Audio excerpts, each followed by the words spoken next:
Hey everybody, this is Mario, brand strategist and founder of Manufacturer.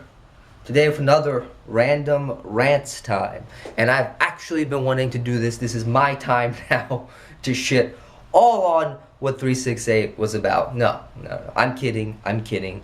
It's because I've been following this branding project, so to say, for a long time, and I kind of saw, based off my experience with bad clients and not properly doing any time management or whatever like that, that I can see the steps that led to the result that was the 368 branding. I wouldn't even call it that. You know, it's more like a mix of ideas. I think this is going to be an interesting rant video. I'm going to try a different format this time. So I'm going to look at the video. I'm going to give my thoughts on it, you know, give you the idea of, you know, some of the key points that obviously kinda, you know, that they didn't actually go right well or with or whatever, you know, and I show you the key points and see, you know, where this could have been improved on. Because again, I don't want to bash these people outright, because I think of all sides, I think the whole project fell apart because it was all sides. It was not one person, two people, or even Casey himself, you know, even though he was one of the major parts of it. But I think the entire thing could have been managed better, and there could have been a better way of doing this. So, you know, obviously I want to offer my solution or my opinion on how this could have been handled, and if this could, you know, in the future when these type of design things happen, or these design contests happen, to be accessible for people who are newer in the industry, you know, that they do it actually properly, so that people actually understand that, you know, the mechanics of creating an identity and the complexities of it actually matter, and to factor in, you know, timelines and a project, you know, management system that would actually work and put in place for something like this to actually happen. So without further ado, I just added a few parts out of these videos and, you know, just give you my thoughts on the different parts of this. My name is Joe. I'm 26 years old and I'm a videographer. Hi, I'm Mariel Harding and I'm a graphic designer. My name is Caitlin Kemble, and I'm a photographer. You can see in the beginning, this is really good, I would say, cinematography, obviously, right? They had somebody do this stuff. They actually had somebody, you know, go through the entire thing and, you know, build it out and, you know, understand, oh, this is the aesthetic we want, and how to film the whole show or whatever, you know, because that's their specialty, right? They're cinematographers, whatever that is, right? You know, so obviously Casey and their editor and whatever, they're gonna make a nice little, you know, video. But let's see how this plays out, because again, it's all about what the process actually is. Monday, by Friday we have to be done with this. So you have 5 days. Okay, this is the problem right there and then. 5 days? Are you kidding me? 5 days? 5 days. 5 days. 5 days. No. This is already off to a bad start. 5 days is already a shit timeline.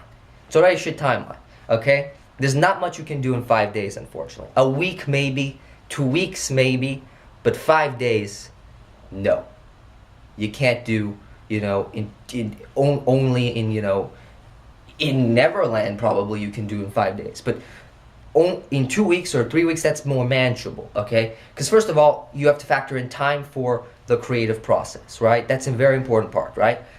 How do you build the rationale? How do you build the idea of what the brand is, right? So you can create a brief that clearly understands what you need to do and how you're going to go at it, right? So 5 days doesn't give you enough time to create a brief, right? If I would do this in 5 days, I would put a lot of pressure on the creative process, meaning strategy sessions, brand briefs, you know, understanding the client completely and utterly, getting all buy-in from key decision makers on what the brand actually is, to make it extremely clear what the brand actually is before even moving on to the creative. That's the first part. So 5 days, this is already off to a terrible start. The brand's aesthetic right now is very, like, minimalistic. There's like a lot of negative space. Another point, brand aesthetic. Again, you don't jump into brand aesthetic without actually understanding what you're actually designing. It doesn't work that way. You know, if you think that you're going to make something amazing just by experimenting and throwing shit at the wall, that's great, but you can only do that part after you've got a brand rationale, a main message, an understanding of the target market, something really tangible, deep, that no one can argue with.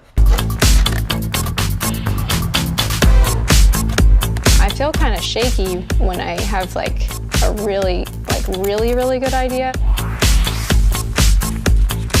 So this is good. I mean, they have a good like creative process, like a good theme, like a good, understanding of how to do visuals, and obviously there's something good there, right? But it just feels like they're taking orders. Like there's not an actual collaboration between Casey and the actual people there. So there's just, again, throwing shit at the wall, hope shit sticks, and using the information that they already have from 368, which is biased, obviously, because it's all from Casey, right? So it's not target audience research, right? Did they go and speak to people, from YouTube or creators themselves, looking around, maybe even New York, like gather a poll of people to do like a survey, or even not even a survey, like try something different, right? Use your creative minds, in this case, to find something different that could gather customer data. Who knows, right? Maybe it's a game that you gather customer data, and they invite everyone to 368, I don't know. It would have been cool, right? If they could have done something like that.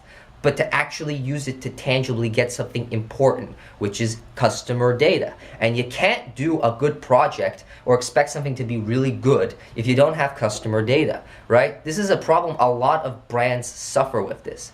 You have to actually understand what the target market wants. You can't just go and decide to be yourself, right? 368 is a business in its sense, okay? So in order for it to survive, it needs to understand exactly what the target market wants. And it has to give that and communicate that perfectly all throughout the brand identity. So you can't do that if you have 5 days, and you can't do this all the time. So, you're kind of rushed. So either, this is not the thing is, so either they were rushed, they didn't have time, creatives couldn't do what they needed to do, right? They couldn't get into the process, so they felt rushed, and they felt, I gotta just go to the visuals immediately, And so there was absolutely no planning on that part, and that caused everything to fall flat, I feel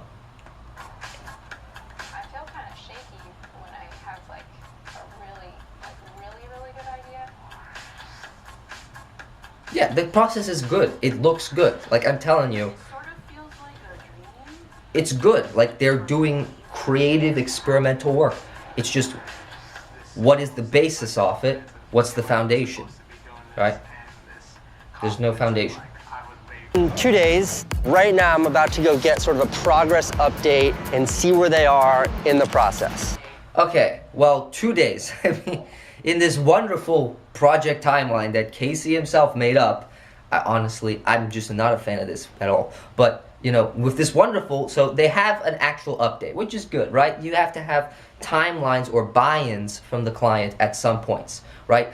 Buy-in points are incredibly important because they basically mark the points in time where you agree on shit with the client, right? You understand, okay, we agree on the strategy. Okay, we agree on the colors and the type. Okay, we agree on the overall system, how the way it works. Okay, like these are buy-in points, and they're incredibly important in the creative process, because it's just good client management, and it's good managing of expectations, because the client can clearly see where you're going from, and you're not bulldozing through with your creative and saying, this is my idea, this is how it's supposed to be. No, you're not bulldozing them. You're clearly stating the facts, and you're going through everything, and you're picking the points as to where to show them where the creative is going, right? Ultimately, it should be a scaffolding to the point that at the end of it, both you and the client have a complete understanding of where you're going, you're all excited for this, and you're ready to get the results out of the brand that you built. So, but this is a progress update. So let's see how the progress update works, right? Because it's very important in client buy-in to have, a good way of, showing the feedback. So let's see. I like the intent behind it. The execution, I don't like. It's way bigger than that. It's hard for me because I don't know what else you have. I'd love to see some more, like, let me catch my breath, show me a big shot. It doesn't communicate that sort of soul to me. Beyond that, it feels dark. It needs a greater sense of ownership. Okay, and this is my problem immediately right off the bat, and I kind of predicted this already because you have poor time management, you then And on top, if you have poor time management, then you have poor project management, then you have poor execution of the design process, and you have poor client buy-in points. This is the problem. Casey is giving shit feedback. This is the feedback that is vague and it doesn't actually, convey anything at all. I don't like the soul of it. It's too dark. Has no basis on rationale, has no basis on objectivity, and the creative can just sit there and be like, yeah, I guess it doesn't have soul, but what soul exactly am I gonna put into this? What is the meaning of soul in this situation, right? You gotta be clear on these things, right? Because creativity is a subjective thing. It always has been, right? No matter how many people say, oh, this is this way, and no, it's obviously subjective. But the only way to make it objective is to pull it back and push it back and put it back in a problem-solving, mentality. That's it, right? That's it. You can put it back in a problem-solving mentality. This is your target market. This is what your brand wants to communicate. How do we make this very clear to your target market so they understand you and you get more brand awareness? When you put it that way, it's more of a goal. It's not more of an art project, which is, I don't want to bash artists, but it's not a fucking art project, okay? It's, it's a company and it needs a problem solved. So, it's not a place for you to experiment and throw shit at the wall. You actually have to put into the account that this is a business, it's having an identity for a reason, and we need to push this out for that business goal. That's it, right? So that kind of grounds the rationale in something that people can all objectively look at, right? And so now you can start talking about design from that standpoint, from that point of view, but not this, because then this type of vague feedback happens. And usually when I get vague feedback like this, I like to clarify. It's like, what do you mean by that? What do you mean by it feels too dark? What do you mean by the soul? Do you mean that it doesn't communicate the soul of the target market?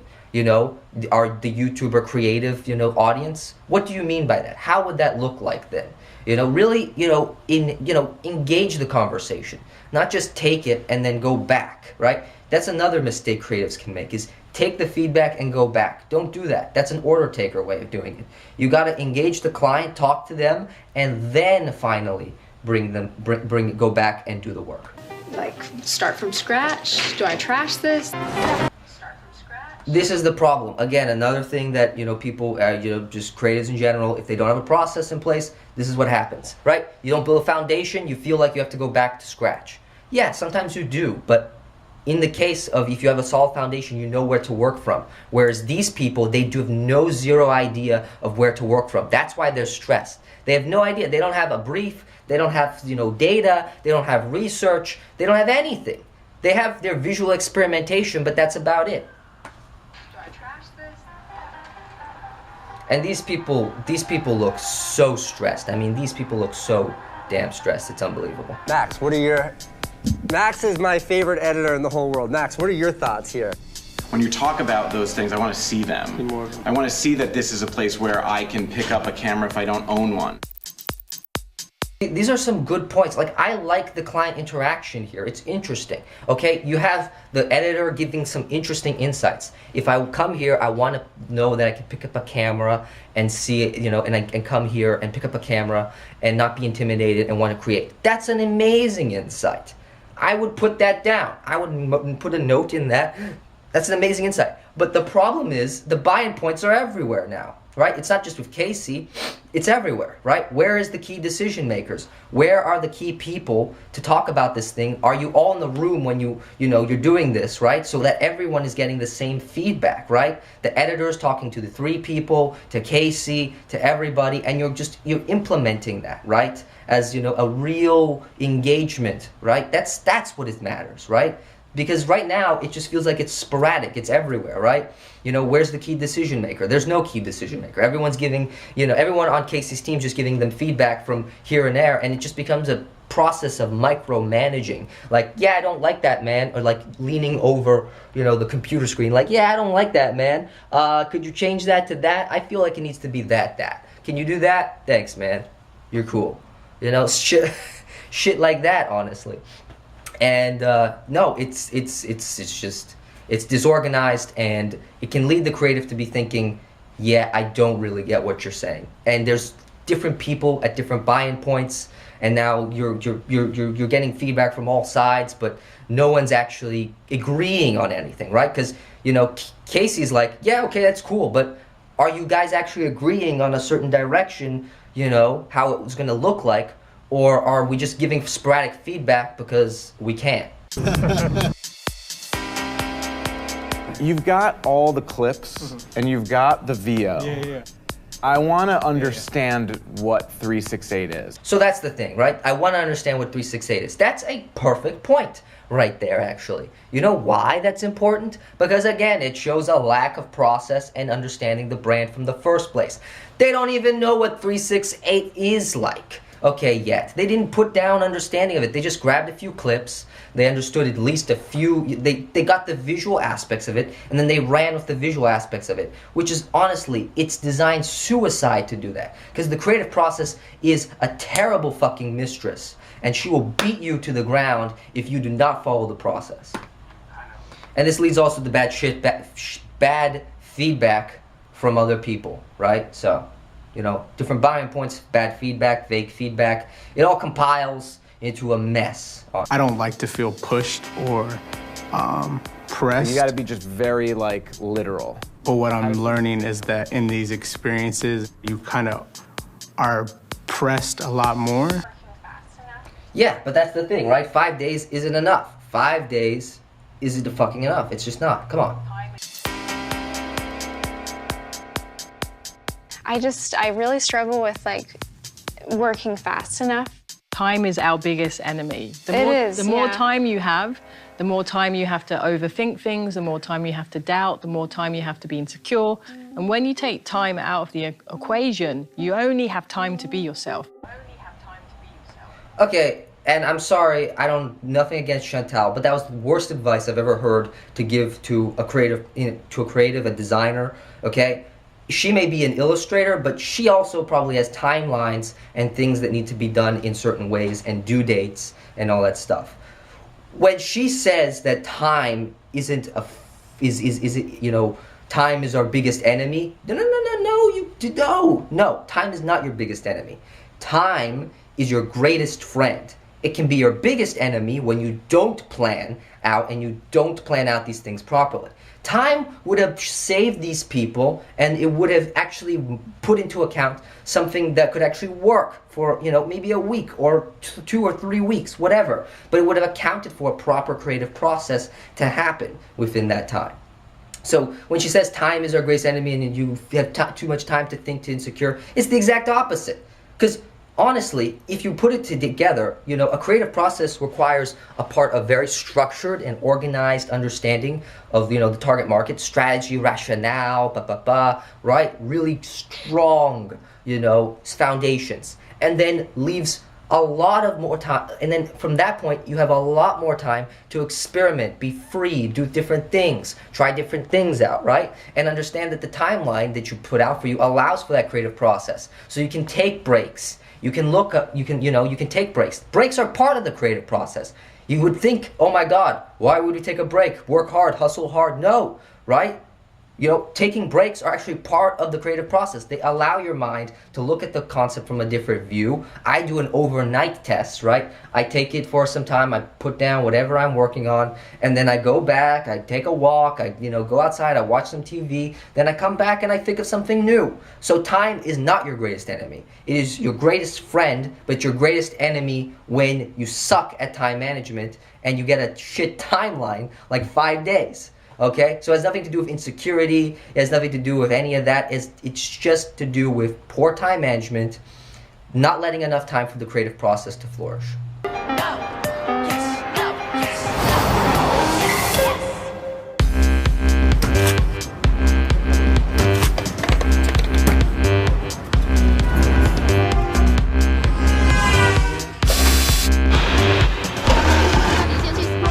See, a lot of experimentation, a lot of focus on craft, but not enough rationale. So this all falls flat because the foundation has never been put in place to begin with. Printing it out and kind of putting it up and getting ready for presentation. I'll feel more confident once my light installation is done.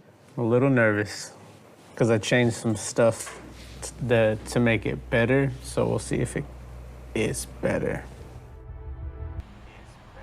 As you can see, you can listen, if you're really experienced, you can pick up on the wording with these people and you can clearly see they don't understand anything about the damn project from the very beginning. They don't understand it. They don't understand any rationale. They're just, can I make it better? Will it be good? This is not what you need to be hearing from people who are working on a brand identity. You need to hear, yeah, I understand the target market wants this and this. Yes, I understand that the brand and the USP or the unique selling point of this brand is this. They have values about this, you know. And you might be thinking, well, Mario, it's too systematic. It's not creative. It's not spontaneous enough. 368's about spontaneity or whatever. Yeah, I know it is. But that's the point. You need to allow limits to work in so that the creative can explode within those limits. Right? You need a box to think out of, right? You can't just go in there and experiment and throw shit at the wall. So that systematic is to allow the creativity to expand. And it's a point I'm going to stress on this video so much because it's incredibly important. So at this point, basically, they're stressed and they're not knowing what the hell is. They're unconfident in their presentations to show the client. They're not firm in what they know, what they're doing. And that's the worst feeling you can go when you go to present something for a client. Because first, you're not going to get much buy-in. Basically just because, this was given 5 days, they're just going to pick somebody. And if the design sucks, right, which probably will, right, they're just going to hire some pros to fill in afterwards and say, listen, we did this whole experiment for some, social media awareness, but now we need to actually get serious about this. And that probably might be the case, but I don't know. That's my prediction. We'll see how it goes. Okay, it's been 5 days. It's been 5 days. Casey, why did you give them 5 days? No! Oh my God, I'm dying. Every time I hear the word 5 days, I'm just dying inside. You guys have been busting your asses. Super excited to see this. So this video is called What Will You Create? So you can dim the lights.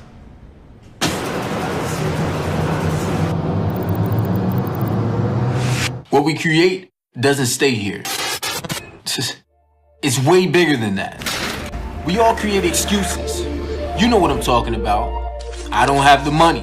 Where do I even start? For creators. There's almost a euphoria or a spiritual journey that I'm on every time that I make a project. Okay. First of all, not a brand identity.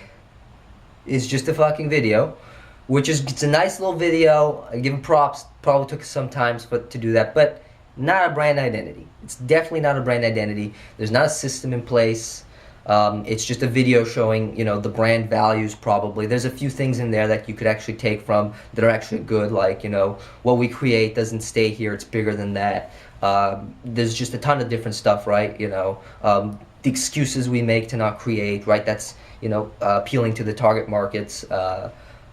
Feelings about themselves and their doubts about creating stuff. So that's good. Like you're talking to a pain.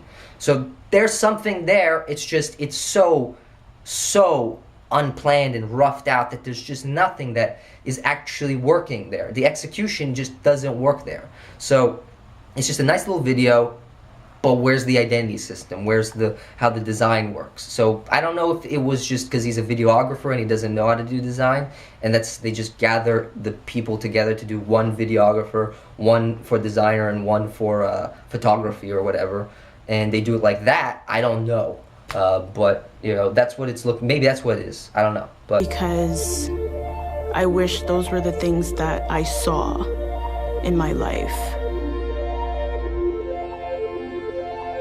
And because I don't, I create them. Okay, that's another problem here, right? Again, it just shows the lack of understanding of the target market, right? Listen, I'm not saying that you are not a creator, that you made the thing and you're not a creator. I think the thing is that because you feel like you're the target market, you don't feel like you need to do the research for the target market. That's fine.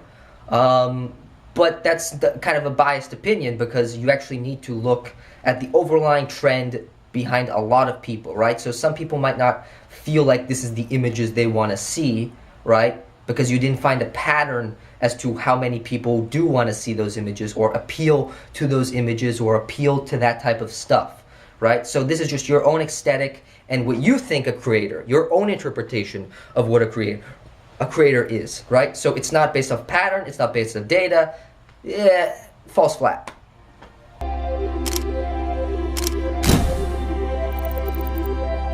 These look nice. Listen, these look nice, but it's just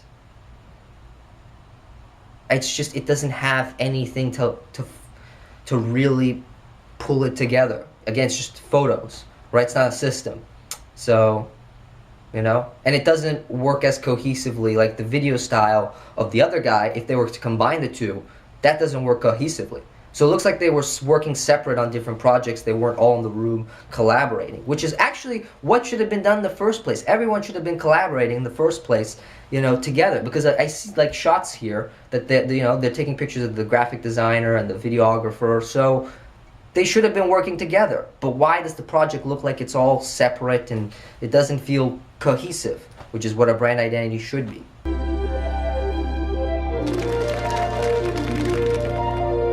I think is most important I learned was not to overcomplicate it, just start working. Oh boy, no. It's not about overcomplicating it. It's about having a process so that then when you start working, the work will come, right? It's always important to make that distinction. You never want to work and hope something will come.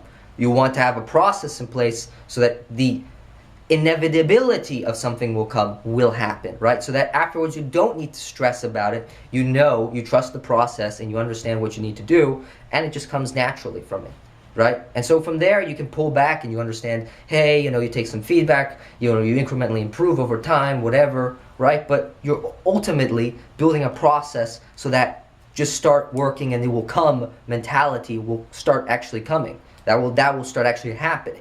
Right? But that has to be placed in a firm box, a firm data-driven, you know, brand strategy of some sort. It has to be. There is, in this case, it just has to be. And something will come. Like, trust the process. There was some interesting parts, but I guess what was the rationale behind trying to, you know, take pictures of all these signs in New York, right? What's the point? Was it because it's based in New York? Is that what was the rationale, right? Because I guess I didn't get to see the full presentation, so I wouldn't know, but that's what I'm guessing, maybe because it's that. But still, that rationale is still very limited, because you don't want 368 to just be in New York, right? There is a bigger vision for 368, and why wasn't that discussed or built into that?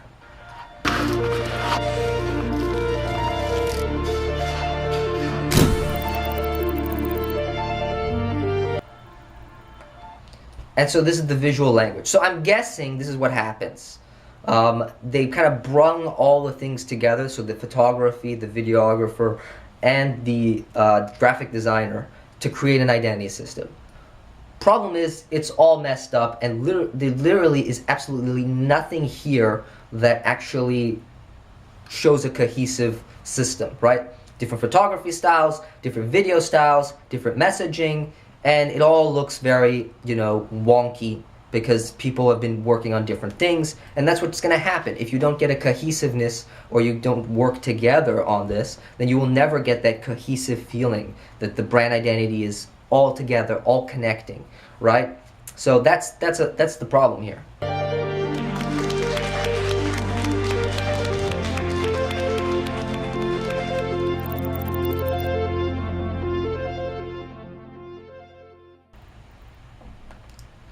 Listen, this could have been really good. It's just, you know, the creatives were good, their skills are good, right? I'm not knocking any of that. They could have made something great. I'm just saying is that poor planning and poor project management and poor client management, all this type of stuff, the unsexy stuff of my fucking industry, the very unsexy stuff, because we all want to be creatives and artists, but the very unsexy stuff about my industry is exactly that. So that should have been in place before any of this creative stuff, experimentation should have happened. And it should have been done properly that way. and everyone should have, you know, come together and been on a clear understanding all the way through the project, so that when it was presented, it was just a natural evolution of all the research that was gone into. But that was not the case, because again, they just ignored it. They wanted to do something experiment, creative, woo woo woo, and you don't get the basics down, you don't get a foundation set. This is what happens. A whole project falls apart, and then I don't know what happens after this. Maybe they're going to hire a designer, a proper designer after this to actually go in and do this. Maybe this was just done for like social media exposure, you know, whatever, right? Because they wanted to get on Adobe's, you know, YouTube channel and, you know, show this to all the creatives, which were their target market. That could have also been an interesting thing. But, you know, seeing creatives, and me being one, is just seeing them work hard for nothing and kind of just ending with a lackluster project, really, is honestly, to me, very saddening. I just wish there was more planning, and I honestly wish them all the best, that they could actually do something that would have been worthwhile and worth their time. But maybe this is a good learning lesson for them. Maybe this is something that they actually know, that maybe next time, you know, they understand why things can go wrong and why creative can't be, you know, rushed like this in 5 days or whatever, right? They know that. So that's the main thing here, and that's the main takeaway from this video. So the 3 things that probably should have been better, you know, time management, client management, project management, good buy-in points for the clients at every single point in time. And, you know, that would have made the rationale and the process and the whole thing a whole lot better. And, you know, it would have made the project really pop, and it would have been a really good one. So that's all I gotta say. So I wish you the best, creators. I wish you the best with all this 368 stuff, but this has to be planned better next time and needs to be done properly, you know. And hopefully this is a video that can open people's eyes to the actual complexities of working with a brand identity and working with, you know, clients in the first place, right? So yeah, that's my rant for today. I'm done. If you want to subscribe. If you turn on notifications for more stuff. I do, you know, I document my journey of building an agency, and I post videos like this time to time, just ranting and raving my opinions on the design industry. So yeah, see ya, have a good day.